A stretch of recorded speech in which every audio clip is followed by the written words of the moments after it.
big smiles, lots of teeth on display, because roaring success, 4 goals past the Swedes. I mean, it's just amazing. Yeah, I mean, I couldn't have predicted that. I mean, what was that? Roaring success for the Lionesses. I forgot they were called the Lionesses. Yeah, that's good. I like that. That's good. The thing is, if I actually tried to use a pun, it would be quite terrible. So they're always accidental. I'll save my puns for you at the weekend. Oh, God. Look, I predicted... we spoke about the Lionesses in the last few weeks, and I thought this might be a stumbling point playing against Sweden in a semi-final. This is a side that ritually goes through to the latter stage of tournaments.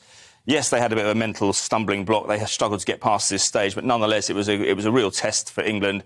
England had won 3 times in 26 previous meetings with Sweden, Sweden winning 15 of them. I did, though, think that it would be a problem for Sweden playing in a game like this last night, 28,000 crowd in a regional area of the country in front of a really one-sided partisan crowd.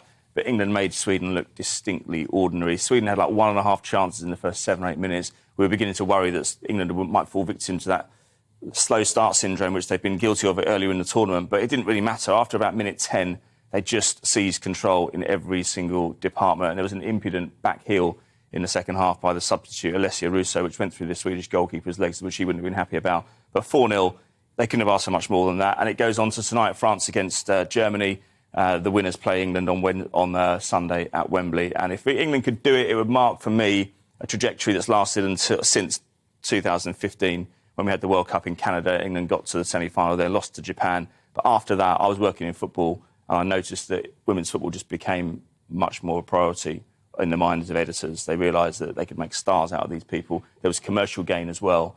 And it's going to take time. I mean, we don't want a situation where next season Chelsea are playing in front of 750 people and The Guardian are writing pieces about, maybe we've missed our chance with the Euros, but like they did 10 years after London 2012. We don't want that, but we think that into next season, because this tournament, it's benefited everybody because of the scheduling, Stephen, because they've benefited because there's no World Cup. World Cup's later in the year, the Men's World Cup. The Olympics is not happening this year, obviously. It was last year. You've got the Commonwealth Games starting in a few days' time.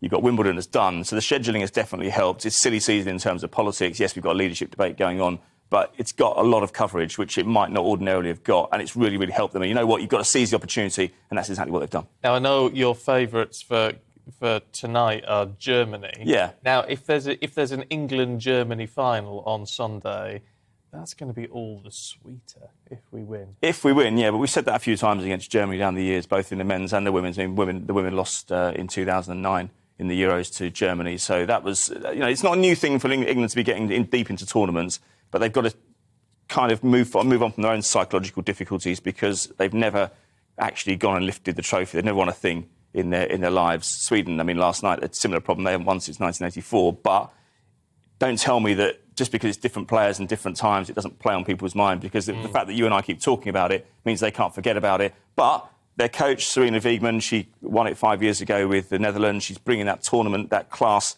to the organisation, to the team.